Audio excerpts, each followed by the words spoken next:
Yes, we are live now. Hello friends, this is Himanshi and welcome to let's learn. Discuss करेंगे EVS class 14th है जिसमें NCERT की summary हम लोग discuss कर रहे हैं। हर एक चैप्टर वाइज आधे से ज़्यादा कंप्लीट कर चुके हैं। एनसीईआरटी की समरी अपने आप में बड़ा कंटेंट रहता है जिसमें डिस्कशन में टाइम लगता है और अगर एक दिन में सब कुछ कर लें तो वो फिर एब्जॉर्ब नहीं होगा, मतलब वो ठहरेगा नहीं दिमाग में। तो ये ज़रूरी है कि इसको हम खत्म करें जल्दी से जल्दी। फिर इंग्लिश पेडागॉजी है या सीडीपी का रिवीजन है, ऑलरेडी मैंने 2 प्लेलिस्ट बनाई हुई हैं सीडीपी की, अगर ना देखिए उनको देखिए इतने। इसके अलावा अगर मैं बात करूं बाकी प्लेलिस्ट आप देखिए, इंग्लिश पेडागॉजी का कंटेंट मतलब कुछ चैप्टर्स, और इसके अलावा सीडीपी का जो रिवीजन रहेगा वो मैं कराऊंगी ही। तो परेशान ना हो आप लोग इस बात को लेकर के। मैथ्स पेडागॉजी का जो 10 सेशंस हैं यानी कि कुछ 100 क्वेश्चंस हैं वो भी करेंगे हम लोग, तो परेशान होने वाली कोई बात ही नहीं है। बस जो सेशन है आज वो 10 PM है, मतलब 10 बजे है रात को। क्या हुआ, एक मिनट रुको, एक बार देखने दो कि चलने में क्या समस्याएं आ रही हैं। हाँ, तो आज ऐसे 10 बज गए तो क्या कर सकते हैं। अब ऐसे बिजली चली जाए तो क्या करेंगे, इतना बड़ा सा इन्वर्टर लगवाया था बट जो अंकल इन्वर्टर लगा के गए उन्होंने कनेक्शन करना भूल गए स्मार्ट बोर्ड का, मतलब कोई फायदा तो हुआ नहीं इससे, तो पहले वाला ही रहने दिया होता। खैर, अब लॉकडाउन में किसी को बुला नहीं सकते, तो समस्याएं सबके जीवन में है। कुछ कुछ मजाक के रूप में लीजिए, खुश रहेंगे, अदरवाइज तो रोते रहेंगे हमेशा। ऐसे कंप्लेन करने वाले लोग बहुत हैं दुनिया में, आप मत बनिए एक। ठीक, चलिए स्टार्ट करते हैं। अरे कोई नहीं यार, जिसको लोकेंद्र अगर किसी को नेगेटिव बोल के खुशी मिलती है तो बोलने दो। मतलब अगर कोई सच में अपने जीवन में कुछ काम करेगा, उसे फुर्सत है क्या किसी को कुछ बोलने की, तो मान लो कोई बात नहीं, इसी काम के लिए हैं वो लोग। खैर, लाइक शेयर अगर ना किया हो तो कर दीजिएगा। आज का जो टॉपिक रहेंगे वो इंपॉर्टेंट रहेंगे। हम डाइजेशन के बारे में जानेंगे, इसके अलावा गैस्ट्रिक जूसेस के बारे में जानेंगे, हम जानेंगे भुज में जो भूकंप आया था अभी कच्छ की, जिसकी बात कर रहे थे मोदी जी अभी अपनी बात में, है ना, और कुछ कुछ इस तरीके की चीजें जानेंगे। तो स्टार्ट करते हैं आज का सेशन। और पीडीएफ आपको टेलीग्राम चैनल पर मिलती ही है। लेट्स लर्न स्क्वाड सर्च करेंगे तो लेट्स लर्न के नाम से एक टेलीग्राम चैनल आ जाएगा जिसपे 93,000 लोग आप जुड़े हुए हैं। तो ये चेक कर लीजिएगा कि वो कौन सा टेलीग्राम चैनल है, पता चले आप कोई और टेलीग्राम चैनल पे चले जाएं। ठीक, चलिए आगे बढ़ते हैं। फ्रॉम टेस्टिंग टू डाइजेस्टिंग, ये एक चैप्टर है जिसमें एक जहां से क्वेश्चन आया हुआ है और आ सकता है। ठीक है, जहां से क्वेश्चन आया हुआ है आ सकता है। टेस्टिंग टू डाइजेस्टिंग मतलब ये डाइजेशन से, पाचन से रिलेटेड एक चैप्टर है। मैं कुछ चीजें आपको पहले बता देती हूँ।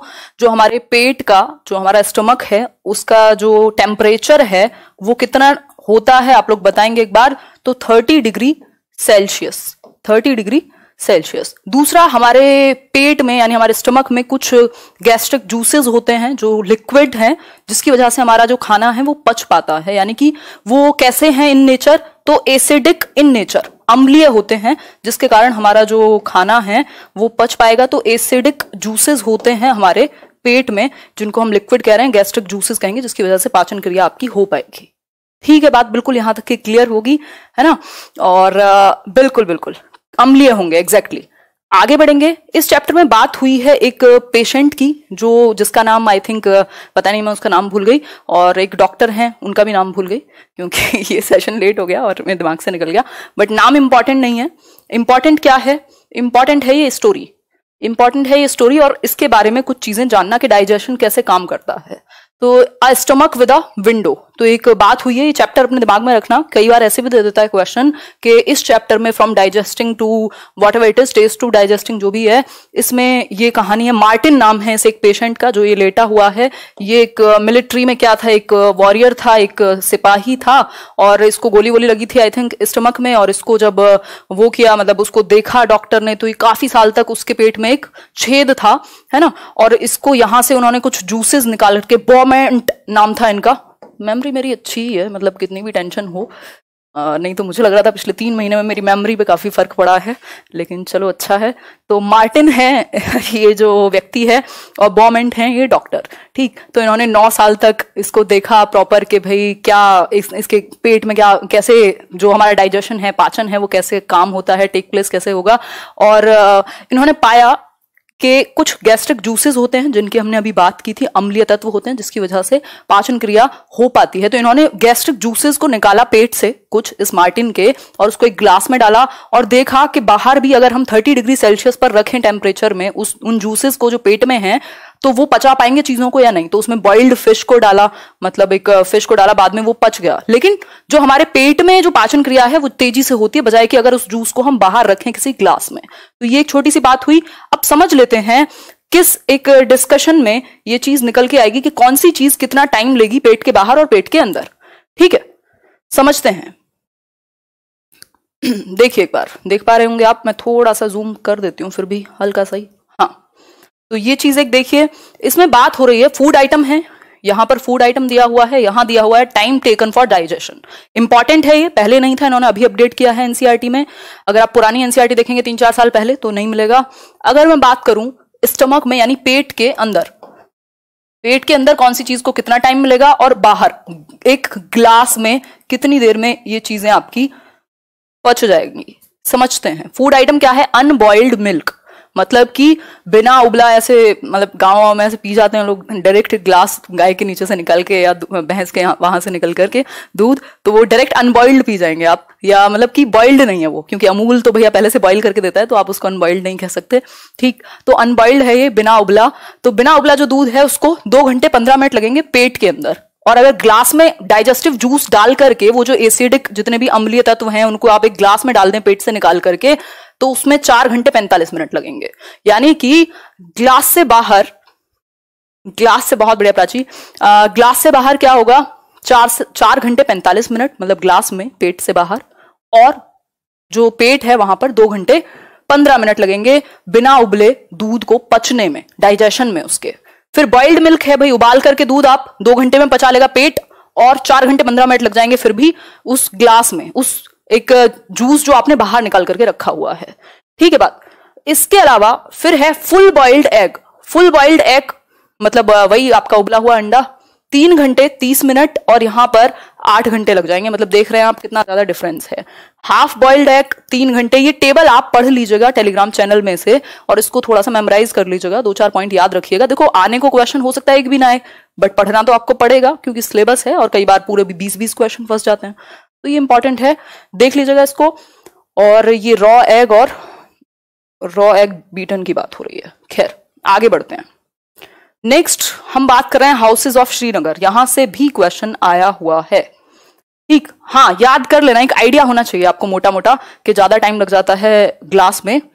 ठीक है, बहुत बढ़िया परमानंद जी। चलिए हाउसेज ऑफ श्रीनगर देख लेते हैं। हाउसेज ऑफ श्रीनगर में क्या है, मतलब श्रीनगर में कैसे घर होते हैं। और अगर मैं बात करूं, आपकी 6 थीम्स हैं ईवीएस में, यानी 6 थीम है ईवीएस के अंदर, उनमें से एक थीम है शेल्टर की, और ये उसके अंडर आएगा, यानी इंपॉर्टेंट है।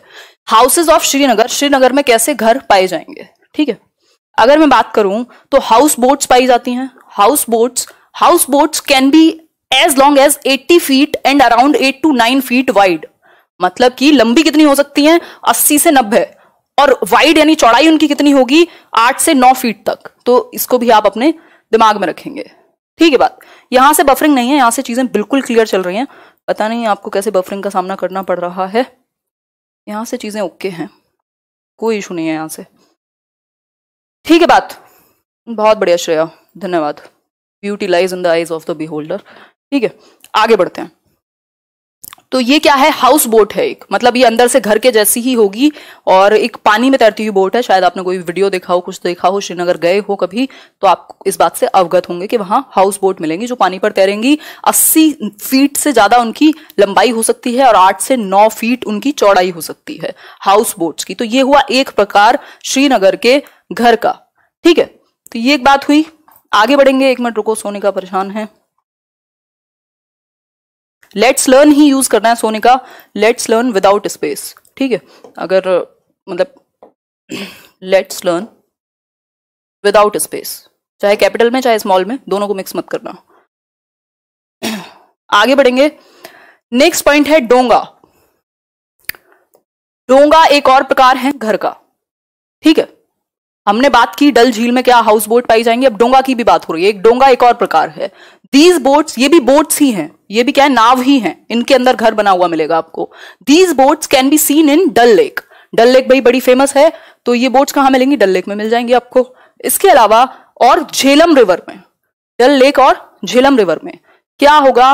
ये आपको 4 ऑप्शंस बना करके दे देगा, उनमें से कोई एक गलत होगा, आपको ध्यान रखना है। फ्रॉम इनसाइड द डोंगा is just like a house with different rooms. ये घर के जैसी दिखती हैं जो बोट्स हैं अंदर से, जैसे शिप्स वगैरह होते हैं, और ये अंदर से बिल्कुल नॉर्मल घर के जैसी दिखती हैं। एक खास बात मैंने शायद डिस्कस किया हो, शायद ना भी किया हो, है ना, तो ये नाग गुम्फन का डिजाइन होता है, हमने डिस्कस किया था नाग गुम्फन, जो ये ऊपर सीलिंग में, और इनको और भी कुछ कहा जाता है, ये जो पूरा एम्ब्रॉयडरी काइंड ऑफ है, एम्ब्रॉयडरी नहीं कहेंगे, कुछ पैटर्न जैसा डिजाइन है, ठीक। तो इन चीजों को भी हम ध्यान में रखेंगे। नेक्स्ट पॉइंट देखते हैं। हाँ, नाव में मजा आएगा, बिल्कुल ऐसी नाव में मजा क्यों नहीं आएगा, अभी तो आप घर में मजा लीजिए, कोई कहीं नहीं जा सकता है ना, तो सही है। हाँ चलिए, लेट्स लर्न ऐप डाउनलोड मत कीजिए, वो बंद कराया हुआ है उसको, काफी वो सक्सेसफुल नहीं हो पाई थी, दोबारा कराएंगे जब समय मिलेगा और चीजें ठीक होंगी। Beautiful carving on would can be scene on the ceiling. अभी हमने इसको समझा, कार्व किया जाता है ना, जो लकड़ी होती है उस पर कार्विंग की जाती है, तो जो सीलिंग है, वुड सीलिंग, जो लकड़ी की सीलिंग है, अभी हमने देखा था, उस पर क्या है, कार्विंग की हुई है और सीलिंग पर। एंड सम बिग हाउसेस, जो हाउस बोट्स हैं और कुछ बड़े घर हैं, उनके अंदर सीलिंग पर, लकड़ी पर, जो वुडन सीलिंग है उस पर कुछ कार्विंग की हुई है, कुछ डिजाइन बनाए हुए हैं, जिसमें से एक डिजाइन जो इसमें स्नेक से मिलता है उसको नाग गुम्फन कहते हैं, ठीक है बात। दिस डिजाइन इज कॉल्ड खत्म बंद, और जो दूसरा वाला डिजाइन मैंने साइड में दिखाया था आपको, वो खत्म बंद कहलाएगा। ये जिगसॉ पजल के जैसा होता है, तो आपको तीनों ही चीजें याद रखनी है, नाग गुम्फन भी, खत्म बंद भी और जिगसॉ पजल भी, ठीक है बात। बहुत बढ़िया, आगे बढ़ेंगे, नेक्स्ट पॉइंट समझेंगे। तो ये हैं हाउसेज ऑफ श्रीनगर, फोटो में आप देख सकते हैं, ये हाउस बोट्स हैं, ये डोंगा है, इधर डोंगा है ये, और ये हाउस बोट है, दोनों डल लेक में पाए जाएंगे, ठीक है। और अगर मैं बात करूं तो झेलम रिवर में भी पाया जाएगा जो डोंगा है, ठीक है। क्लियर हुई बात? देखो यहां से कोई भी बफरिंग नहीं है। आगे बढ़ेंगे, नेक्स्ट पॉइंट समझेंगे। नेक्स्ट पॉइंट क्या है, व्हेन द अर्थ शूक, मतलब कि ऐसे अगर मैं न्यूज चैनल की भाषा में बात करूं, जब कांप गई थी धरती, है ना, वो ऐसे ही कहेंगे, तो व्हेन द अर्थ शूक, जब ऐसे हिल गई थी पूरी धरती, ये भूकंप की बात है गुजरात के 2001 के, ठीक है बात। अगर मैं बात करूं ऑन 26 जनवरी 2001, 26 जनवरी 2001 गणतंत्र दिवस होता ही है, ठीक। 26 जनवरी 2001 earthquake hit the Kutch area in Gujarat. जो कच्छ एरिया है आप जानते हैं, ये है गुजरात और ये कच्छ एरिया है ना। तो कच्छ में, गुजरात के अंदर अर्थक्वेक आया था भयंकर। अभी मोदी जी बात कर रहे थे, आपने सुना होगा। ऐसे आई एम नॉट, मतलब ऐसा फैन वैन वाली बात नहीं है, but obviously we should respect, तो आप सबको याद रहेगा उस बात से। तो कच्छ में क्या आया था, 2001 में 26 जनवरी को भूकंप आया था। We should do these things when an earthquake comes. अब कुछ चीजें हैं जो आप बच्चों को, ये पेडागॉजी में मदद करेगी ये चीज, कि आप क्या करें जब भूकंप आए। तो आपने भी सुना होगा बचपन में कभी ना कभी, अभी डिस्कस करेंगे कि आप घर से बाहर आ जाओ। अभी जैसे कोरोना पर मजाक बन रहा था, अभी 2 बार तो आ ही चुका है दिल्ली में भूकंप, 1 बार तो फील भी हुआ था, है ना। तो अच्छा, भूकंप का ये रिक्टर स्केल और एक और जो दूसरा होता है, उन दोनों को ध्यान में रखना कि किस किस चीज में काम आते हैं। थोड़ा सा हटके भी क्वेश्चन आ जाता है, एक्स्ट्रा में पढ़ लिया करो थोड़ा बहुत। इसके अलावा अगर मैं बात करूं तो 6 के ऊपर, आई थिंक 6 या 7 के ऊपर जो रिक्टर स्केल पे अगर आएगा, उसका मैग्नीट्यूड होगा तो वो खतरनाक होगा, उससे नीचे मतलब चल सकता है। तो 3 के आसपास आया था दिल्ली में, 3 साढ़े 3, ठीक। नेक्स्ट पॉइंट समझ लीजिए, if possible leave the house. अगर पॉसिबल हो, कोरोना ना हो, तो आप घर छोड़ के बाहर ओपन ग्राउंड में जा सकते हैं।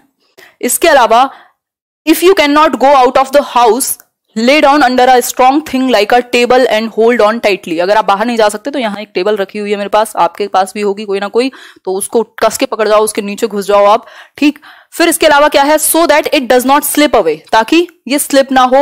wait until the shaking stops। जो शेकिंग है, वैसे ऐसा कभी ना ही हो तो अच्छा है, फेस ना करना पड़े, बट ये कुछ चीजें हैं जिनके लिए आप बच्चों को प्रिपेयर करते हैं, उनको बताते हैं, ठीक हुई बात।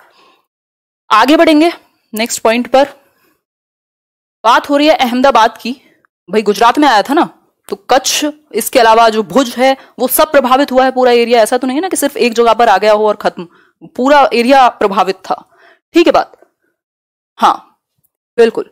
अगर मैं बात करूं अहमदाबाद की, ये पिक्चर है अहमदाबाद, कोरोना केसेस काफी हैं, 2001 की 26 जनवरी की मॉर्निंग में ये आया, और एटलीस्ट 150 बिल्डिंग्स, यानी 150 बिल्डिंग के करीब क्या हो गई, गिर गई, फॉलन। क्लियर हुई बात। In these there are a dozen multi storeyed buildings, मतलब कि बहुत सारी मल्टी स्टोरी होती है ना, एक के ऊपर एक मंजिल, तो उस तरह की बहुत सारी बिल्डिंग्स थी। और by this evening around 250 bodies, 250 body मिल गई, 150 घर गिर गए, ये एक बेसिक बात हुई। इसके अलावा the situation in Bhuj is even worse. ये बात हो रही थी अहमदाबाद की, जहां हमने देखा 150 के करीब जो घर हैं वो गिर गए। इसके अलावा मल्टी स्टोरी बिल्डिंग थी, 250 डेड बॉडी मिल गई शाम तक ही, बाद में और ज्यादा हुई होंगी। और भुज में ये वाली सिचुएशन और खराब थी, ठीक है। With in an hour of the earthquake the fire engines had reached and started work along with the people, local people. अब आपको एक चीज, इसको बच्चों के नजरिए से पढ़िए, तब आपको पेडागोजी में भी आपका 1 नंबर नहीं जाएगा, ईवीएस में मैं कराऊंगी भी हालांकि। अब ये बात क्यों कही गई है कि 1 घंटे के अंदर अर्थक्वेक के फायर इंजन्स आ गए वहां पर सेव करने के लिए लोगों को, या मदद करने के लिए, सिचुएशन को संभालने के लिए। इसका मतलब क्या है, आप बच्चों को अवगत करा रहे हैं कि इमरजेंसी में क्या चीजें या क्या मेजर्स जो है गवर्नमेंट लेती है, ठीक है। बात सिंपल बात, आगे बढ़ेंगे। पॉइंट सुन लीजिए, अगर नहीं भी दिखाई दे रहा हो, ये एक बड़ी सी इमेज है, पीडीएफ में एक बार पढ़ भी लेना, सुन लो, अभी तो सुन के याद रहेगा, कोई पॉइंट होता है ऐसा। ब्लो हॉट ब्लो कोल्ड, मतलब ये एक चैप्टर है, ब्लो हॉट ब्लो कोल्ड। ये बेसिकली हवा के बारे में है कि कैसे मॉइस्चर में चीजें होती हैं, ये सारी चीजें। अच्छा, पता नहीं क्या कह रहे हैं प्रतीक। कई लोग तो बहुत ही दुखी हैं, मतलब मुझसे कैसे दुखी हैं, मतलब कई लोग जिनके पूरे कोचिंग सेंटर्स चल रहे हैं, जिनका पता नहीं क्या क्या हो रहा है, मतलब 75 तरह के लोग हैं यूट्यूब पर, मतलब सबको मुझसे शिकायत है। चलो अच्छी बात है। Blow hot blow cold, blow hot blow cold, ठीक, समझते हैं। This story has been written by doctor Zakir Hussain. Doctor Zakir Hussain हमारे पूर्व राष्ट्रपति, प्रेसिडेंट ऑफ इंडिया, ठीक, उन्होंने ये स्टोरी लिखी है, ब्लो हॉट ब्लो कोल्ड, ठीक है। बात बहुत बढ़िया Anshu. The air coming out of our mouth can be cold or hot as compare to the temperature outside. मतलब कि जो एयर हमारे माउथ से आती है, हमारे मुंह से बाहर निकलती है, ऐसे करके देखोगे पता लग जाएगा गर्म आएगी, अभी तो ठंडी आ रही है, थोड़ी एसी चल रहा है, ठीक। तो the air coming out of our mouth, जो हमारे मुंह से जो हवा आती है वो ठंडी भी हो सकती है, वो गर्म भी हो सकती है। इट डिपेंड्स के टेम्परेचर क्या है बाहर का। भाई आप पहाड़ों पर जाएंगे तो एक अलग, मतलब ठंडी हवा का आप महसूस करेंगे, गर्मी में आपको गर्म हवा आएगी, तो ये टेम्परेचर पर डिपेंड करेगा, ठीक। थोड़ा स्लो पढ़ाएं, ठीक है जी, स्लो चल लेंगे, हमारा साबुन स्लो नहीं है वैसे। आगे बढ़ते हैं, नेक्स्ट पॉइंट समझते हैं।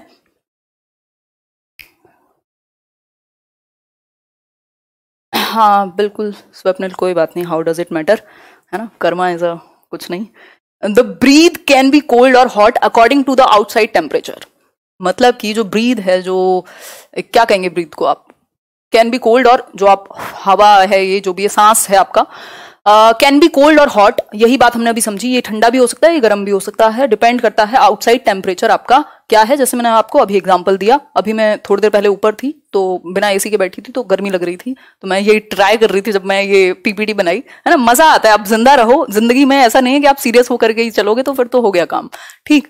तो मैं करके देख रही थी तो बड़ी गर्म सी हवा आ रही थी, मैंने कहा अच्छा, अभी मैं यहाँ नीचे आई हूँ और ये डिस्कशन कर रही हूँ तो अभी ठंडी हवा आ रही है, मतलब टेम्परेचर चेंज हो गया, ठीक। तो ये आप देख सकते हो दीदी को, मतलब मजाक कर रही हूँ, एक पिक्चर है कोई भी रैंडम किसी की, तो ये देख रहे हो आप, भाप जो है। अच्छा एक और चीज यहाँ से याद आई, जो सर्दियों में हमारे मुंह से एक फॉग जैसा निकलता है, बिल्कुल धुआं कह सकते हो आप उसको, धुआं नहीं कहेंगे फॉग कहेंगे, तो वो किस कारणवश निकलता है कमेंट करके बताइएगा थोड़ा। वैसे कॉन्डेंसेशन होता है उसका कारण, ठीक है। बात हाँ बिल्कुल सही बात है अविनाश, कुछ तो लोग कहेंगे, नाम ले लिया राहुल आपका।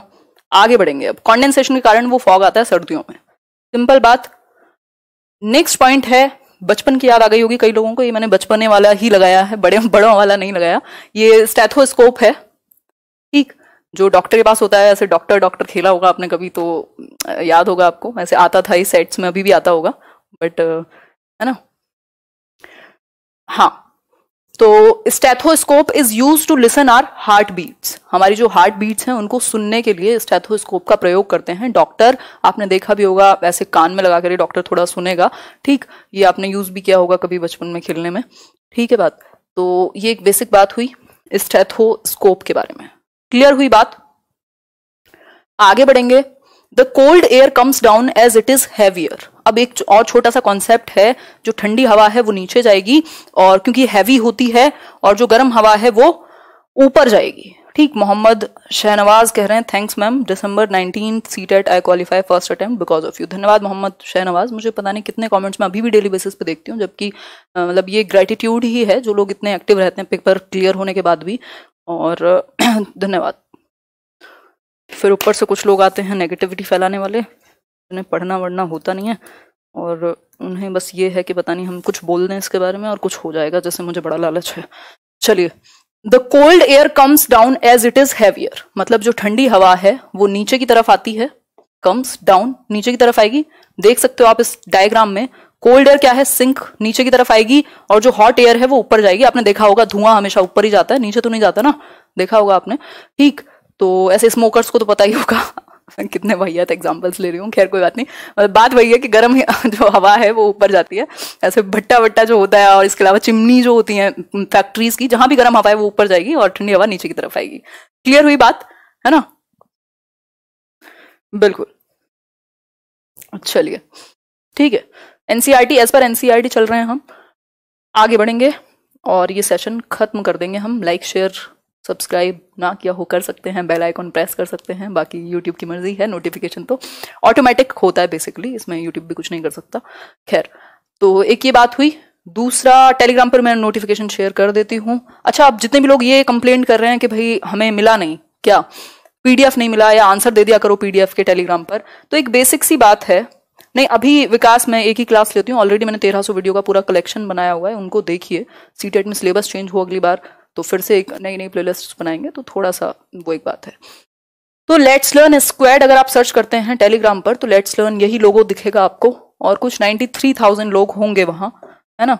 ये जरूर देख लीजिएगा, क्योंकि कई सारे अलग अलग लोगों ने कुछ फेक भी बनाए हुए हैं टेलीग्राम चैनल लेट्स लर्न के नाम से। तो अगर आप वहां जा रहे होंगे तो हो सकता है पीडीएफ ना मिले, या मिल भी जाए तो वो फेक ही कहलाएगा, ठीक है? तो ये पीडीएफ मैं वहां शेयर करूंगी। इसके अलावा एक और चीज, आंसर की बात कर रहे थे, है ना? जितने भी लोग आंसर मांगते हैं, आंसर क्या है? आंसर वो जो क्वेश्चंस आपने यहाँ डिस्कस किए मेरे साथ, उनके आंसर आपको याद नहीं हुए क्या? या फिर आप वहां अगर जब देखते हैं उसको पीडीएफ को डाउनलोड करके तो टिक कर लीजिए, मतलब वो आपके टेस्ट के लिए है। और एक बार पीडीएफ बन जाती है उसके बाद फिर उसको मार्क करना बड़ा सरदर्द हो जाता है। तो कोशिश कीजिए, मतलब मेरी तरफ से बेस्ट किया जाता है, बट इतने आलसी मत बनिए, है ना? चलिए फिर, टेक केयर, ध्यान रखिए अपना।